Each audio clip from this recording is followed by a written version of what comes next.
Trigonometry एक ऐसा chapter maths का जिसको बच्चे पहली बार पढ़ते हैं और कई बार उनको इसको पढ़ने के पहले डर भी लगता है कि ये कैसा चैप्टर है। कई मिस इंटरप्रिटेशन है इस चैप्टर के बारे में लेके, लेकिन मैं आपको अश्योर करना चाहता हूँ कि आप बिल्कुल सही जगह पे आए हैं, क्योंकि ये आसान बनाने का काम अब हमारा है।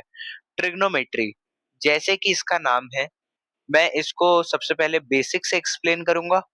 मैं फिर एडवांस लेवल तक लेके जाऊंगा, क्योंकि इसके रिगार्डिंग प्रूफ करने के लिए, कैलकुलेट करने के लिए, सॉल्व करने के लिए आपको एक क्लेवर माइंड डेवलप करना पड़ता है ट्रिग्नोमेट्री के फील्ड में। तो वो बनाने का काम हमारा है। अभ्यास 2027 के इस ट्रिग्नोमेट्री के लेक्चर में आपका बहुत बहुत स्वागत है। चलिए बेसिक से शुरू करते हैं। सबसे पहली बात, आखिर ट्रिग्नोमेट्री से हम समझते क्या है। ट्रिग्नोमेट्री में आपको ये ट्राई वर्ड तो दिखाई दे ही रहा होगा। अब ये ट्राई वर्ड है क्या? ट्राई वर्ड, हम एक बात जानते हैं कि एक वर्ड होता है मोनो, एक होता है डाई, एक होता है ट्राई। अगर मोनो यानी कि एक, इकलौता, डाई यानी दो, और ट्राई यानी तीन, तो एक बात आपके समझ में जो आनी चाहिए वो है कि ये बात है आपके राइट एंगल ट्रायंगल के बारे में। तो अगर मैं यहाँ पे एक राइट एंगल ट्रायंगल बना लूं, देखिए ये आपका राइट एंगल ट्रायंगल है। इसका नामकरण कर देते हैं A B C, right angle at B. तो अगर ये राइट एंगल एट बी है, तो मैं आपसे एक सवाल करना चाहता हूँ कि ये इसका हाइपोटेनस क्या होगा। जो राइट एंगल के ऑपोजिट जो लॉन्गेस्ट साइड होती है, लॉन्गेस्ट साइड हमेशा राइट एंगल के ऑपोजिट ही होती है, तो यहाँ पे आपका हाइपोटेनस हो जाएगा ए सी। वही, अब यहाँ पे बेस और परपेंडिकुलर आपको पहले बताया जाता था कि आप कोई भी ले सकते हैं, लेकिन अब मैं बता दूं कि ये जो है ए बी, ये जो आपसे ये सटा हुआ है, देखिए हाइपोटेनस के ऑपोजिट वाला, हाइपोटेनस के ऑपोजिट वाला साइड जो है, या आप ऐसे समझे कि एक है एंगल सी, तो ये एंगल सी के ऑपोजिट में जो साइड है वो हो जाएगी आपकी परपेंडिकुलर। और जो एंगल सी से सटी हुई साइड है, एक तो हाइपोटेनस है, दूसरी क्या हो जाएगी, बेस। ठीक है, यहाँ पे बी पहले से लिखा हुआ था इसलिए मैंने बेस लिया है। Hypotenuse, base, perpendicular. ठीक है। अब मैं एक नॉर्मल सा फिर सवाल करना चाहूंगा कि अगर इसी केस में मुझे आपसे पूछना होता कि यहाँ पे हम अब एंगल सी ना लेके एंगल ए ले लें, ठीक है, अब मैं यहाँ पे एंगल ए ले लूं, तो क्या फिर भी बीसी बेस रहेगा? तो आंसर है बिल्कुल भी नहीं। मैंने बोला जो गिवन एंगल है उसके ऑपोजिट वाला साइड आपका परपेंडिकुलर हो जाता है, और बेस हो जाएगा आपको उस एंगल से सटा हुआ साइड, अपार्ट फ्रॉम हाइपोटेनस जो है। तो ये एंगल के हिसाब से चेंज होता है। कभी भी आप राइट एंगल के हिसाब से, मैं ये बात बताना चाहूंगा कि आप परपेंडिकुलर और बेस को जज ना करें, क्योंकि इसमें 50-50 की प्रोबेबिलिटी बन जाती है। अब जहां तक बात रही कि ट्रिग्नोमेट्री में तीन चीजें आती हैं, सबसे पहली चीज जो ट्रिग्नोमेट्री में आती है वो होता है ट्रिग्नोमेट्रिक रेशियोज। दूसरी चीज जो आती है वो होता है आपको कि सॉल्व करने वाली, जिसमें आपको वैल्यूज बताई होती हैं, जैसे साइन थीटा, कॉस थीटा। अभी आपको बेशक इन लोग का इनका मतलब नहीं पता है, मैं बताऊंगा। फिर बाद में जो एक चीज होती है वो आपको क्या करना होता है, आइडेंटिटी प्रूव करना। ठीक है, आइडेंटिटी को आप सॉल्व करेंगे और सॉल्व करके उसको प्रूफ करेंगे। सॉल्व करना मतलब उसमें वैल्यूज नहीं होंगी, आपको साइन थीटा कॉस थीटा के टर्म्स में ही उसको करके LHS is equal to RHS करना होगा। ठीक है, तो अब जहां तक बात है कि हम अभी रेशियोज के बारे में सीखेंगे, सेकेंड पार्ट में सॉल्व वाले पार्ट को मतलब मैं लूंगा, फिर थर्ड वाले पार्ट में सॉल्व वाले पार्ट को कंटिन्यू करेंगे, फोर्थ पार्ट आइडेंटिटी वाला होगा, और फिफ्थ पार्ट में प्रूव वाले क्वेश्चंस हम करेंगे, और इसके लिए मैं अलग से वीडियोस भी लाता रहूंगा। तो सबसे पहले जो हमारा काम है वो अभी हम सॉल्व और आइडेंटिटी से हटके ट्रिग्नोमेट्रिक रेशियोज को सीखेंगे। ठीक है, तो मैंने क्या बोला, ट्रिग्नोमेट्रिक रेशियोज। बहुत ही इजी वे से समझते हैं। मान लो आपको यहाँ पे एंगल सी थीटा दिया है। कई बार बच्चों को समझ में नहीं आता है थीटा है क्या आखिर, और आप हैंडराइटिंग को इग्नोर करिएगा, ये थीटा आखिर है क्या। तो जो एंगल प्रोवाइडेड होता है उसको अक्सर हम थीटा बोल देते हैं, ठीक है। तो ये जो थीटा है मतलब कोई एंगल है ये। मान लो एंगल सी जो है आपका, हो सकता है 45 डिग्री हो सकता है 60 डिग्री हो सकता है 36 डिग्री हो सकता है 30 डिग्री हो। लेकिन जब नहीं पता है तो हमने क्या बोल दिया, एंगल सी थीटा के बराबर है। जैसे कि हम लिख देते हैं A B is equal to x, हमें ए बी की लेंथ नहीं पता, तो वैसे ही एंगल हमें नहीं पता तो हमने उसको थीटा मान लिया, ठीक है। तो अभी जहां तक ट्रिग्नोमेट्रिक रेशियोज की मैंने बात की है, तो ट्रिग्नोमेट्रिक रेशियोज ये एक ऐसा टॉपिक है जो कि बहुत ही बेसिक है और इससे एमसीक्यूज के फॉर्म में अब अक्सर सवाल आ जाते हैं। हालांकि आपको एनसीईआरटी में इसके लॉन्ग फॉर्म क्वेश्चंस भी देखने को मिलेंगे। तो सबसे पहले आपको जानना होगा कि आखिर ये साइन थीटा क्या है। साइन थीटा, तो सबसे पहली बात आपको साइन थीटा समझने के लिए जरूरी होगी कि आपको परपेंडिकुलर बेस और हाइपोटेनस पता होना चाहिए, जो कि आपको बहुत अच्छे से मुझे लगता है कि अब समझ में आ गया है। तो साइन थीटा जो है वो आपका होता है परपेंडिकुलर और हाइपोटेनस का रेशियो, ठीक है।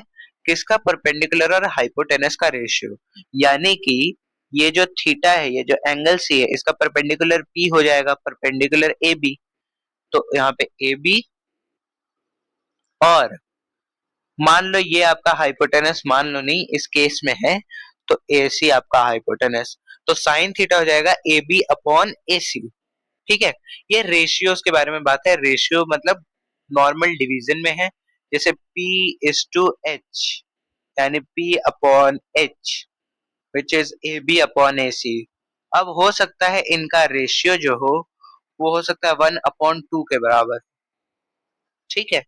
जैसे कि मान लो ए बी 1 सेंटीमीटर है और ए सी 2 सेंटीमीटर है, सेंटीमीटर से सेंटीमीटर करिएगा 1/2, ये हमें कोई बताएगा नहीं और इतने आसान सवाल अब आएंगे भी नहीं, ठीक है। तो ऐसा आपको समझना होगा कि साइन थीटा होता है ratio of perpendicular and hypotenuse, perpendicular by hypotenuse. अब आते हैं दूसरा समझते हैं, कॉस थीटा क्या है भाई। तो जैसे पहले में P अपॉन एच था, अब यहाँ पे हो जाएगा बेस अपॉन हाइपोटेनस, ठीक है। बेस अपॉन हाइपोटेनस, तो बेस अपॉन हाइपोटेनस क्या है यहाँ पे। अब देखो थीटा का बेस हमें BC पता चल गया और हाइपोटेनस हमें AC पता चल गया। तो यहाँ पे हमें फिर से एक बात पता चल गई कि cos थीटा होता है the ratio of base upon hypotenuse, ठीक है। अब हम बढ़ते हैं आगे टेन थीटा की तरफ। टेन थीटा की तरफ मैं एक बात आपको बता दूं कि टेन थीटा होता है sign theta upon cos theta. ये मैं प्रूव भी कर सकता हूं और मैं आपको करके भी बताऊंगा।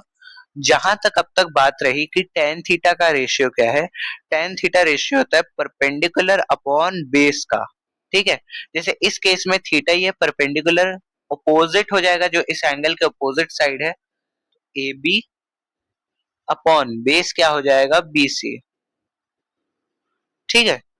अब मैंने एक बात बोली थी, ये बात बाद में भी आएगी पर मैं ये अभी बता दूं कि आपका जो टेन थीटा है वो होता है sign theta upon cos theta. Sine theta हमें पता है क्या है, P अपॉन एच है, हमने अभी बात करी थी।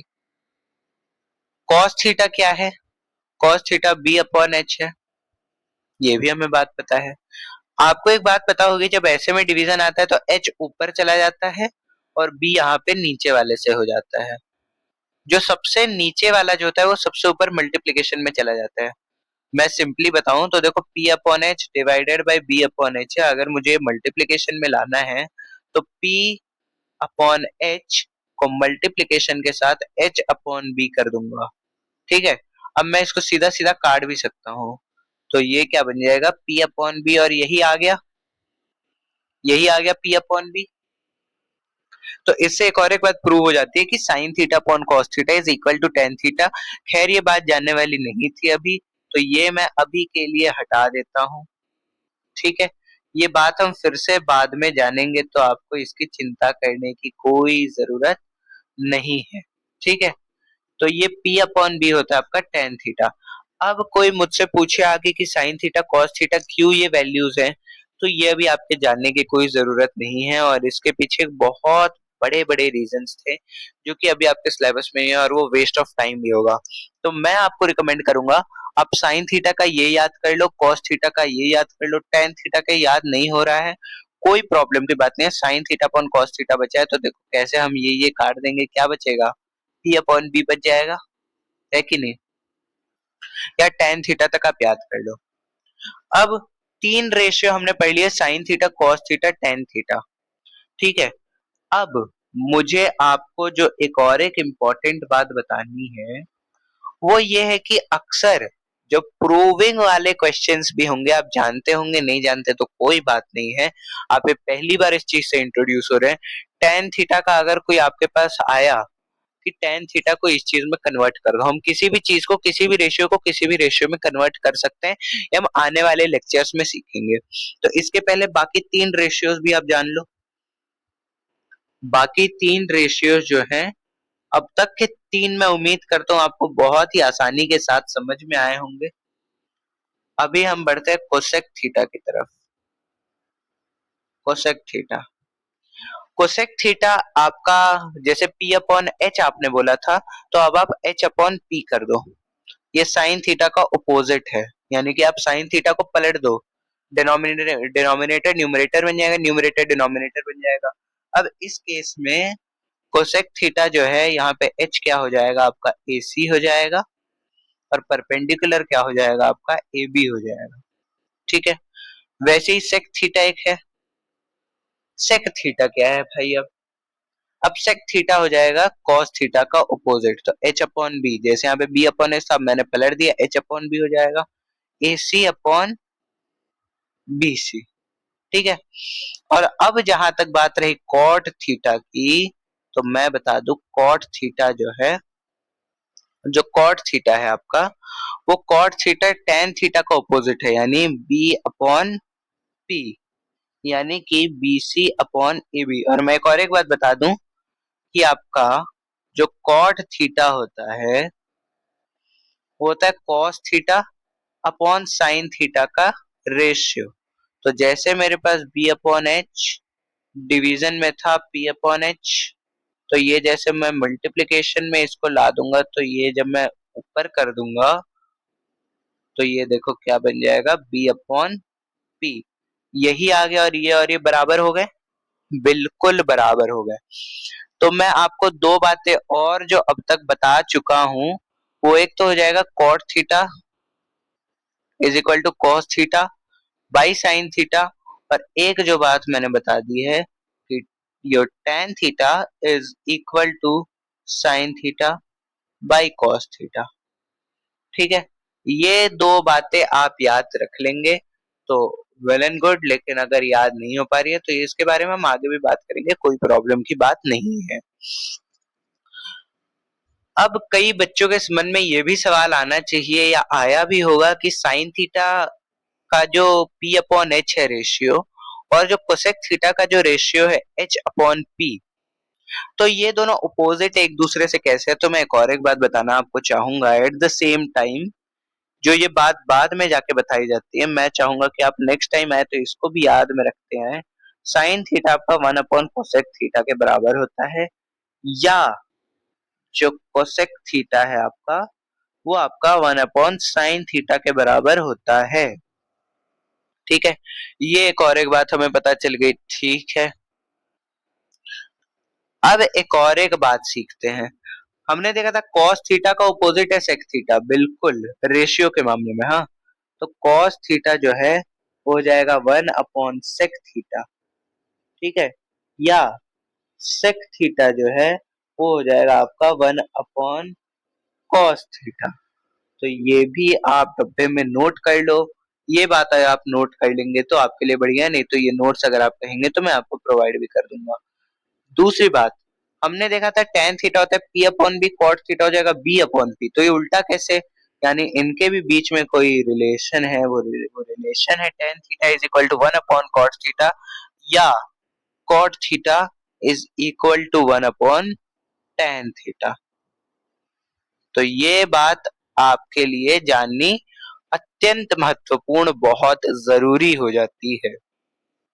ठीक है, तो ये कुछ बातें आप याद करेंगे। और अब कोई कहे कि आप ये प्रूव करके कैसे दिखाएंगे, देखो मैंने बोला आपके पास कि साइन थीटा जो है 1 अपॉन कोसेक थीटा के बराबर है, कैसे, तो 1 अपॉन कोसेक थीटा की वैल्यू क्या है आपके पास, b upon p, sorry not b upon p, it is h upon p। मेरे मन में अभी cot थीटा बोला था तो वही चल रहा था। अब ये p क्या हो जाएगा, ये p ऊपर चला जाएगा, तो साइन थीटा की वैल्यू क्या आ गई, p अपॉन h। यही था क्या, यही था क्या, बिल्कुल यही था। आप ऐसे ही cos थीटा को प्रूव कर देंगे।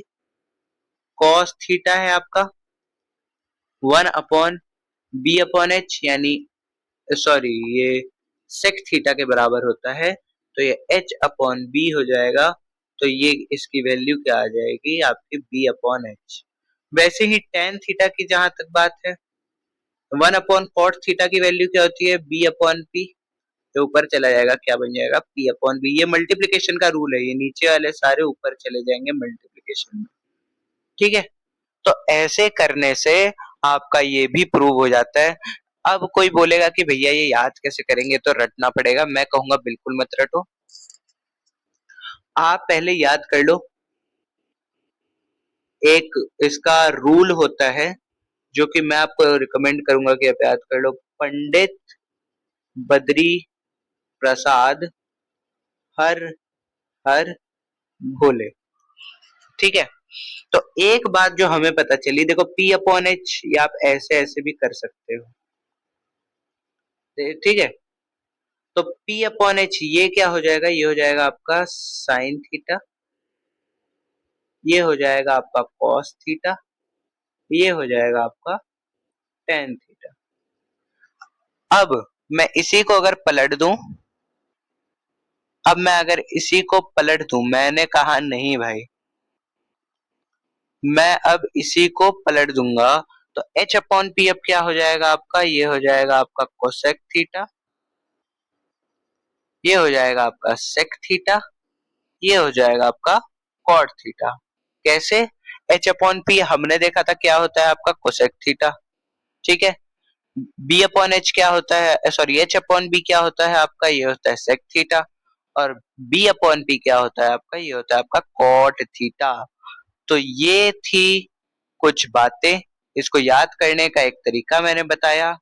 पंडित बद्री प्रसाद हर हर भूले, या कुछ ऐसे भी बोलते हैं, पाकिस्तान भूखा प्यासा हिंदुस्तान हरा भरा। जो आपको बढ़िया लगे आप वो चूज कर लें। मैं रिकमेंड करूंगा कि आप इससे याद कर लें, नहीं तो ऐसे भी याद हो रहा है, बहुत बढ़िया बात है। कुल मिला के ये हमें याद करना है। ठीक है, तो ट्रिग्नोमेट्रिक रेशियोज में अब तक जो बात थी वो मैंने अभ्यास 2027, अभ्यास 2027 के ट्रिग्नोमेट्री का जो आपका लेक्चर नंबर 1 है। ठीक है, ये लेक्चर आपके बहुत इंपॉर्टेंट रहेंगे, आप बैकलॉग मत क्रिएट करना। लेक्चर नंबर 1 है ये। तो ये अब लेक्चर नंबर 2 में हम क्या करेंगे, हम इससे रिलेटेड कुछ क्वेश्चन सॉल्व करेंगे। और आज ही मैं इससे रिलेटेड आपके लिए कुछ क्वेश्चंस भी लेके आऊंगा, तो आप वो भी देखना मत भूलिएगा। फिलहाल के लिए साइनिंग ऑफ इन स्टाइल। अभी के लिए मैं आपको रिकमेंड करूंगा कि आप यही सारी चीजों को याद कर ले। आप चाहे तो आप स्क्रीनशॉट भी ले सकते हैं, ये मैंने इधर पॉज करके रखा है, पॉज करे ले लें। यहाँ पे अगर चाहते हैं ये भी ले सकते हैं, नहीं तो आप कहेंगे तो ये मैं शेयर कर दूंगा। लेकिन अगर वीडियो पसंद आया हो, सब्सक्राइब करें ब्राइट माइंड्स क्लास 6 to 10 के साथ, क्योंकि ये फ्री सीरीज है अभ्यास 2027 आपका हाथ और साथ हम बोर्ड्स 2027 तक बिल्कुल नहीं छोड़ने वाले हैं। Thank you so much for watching.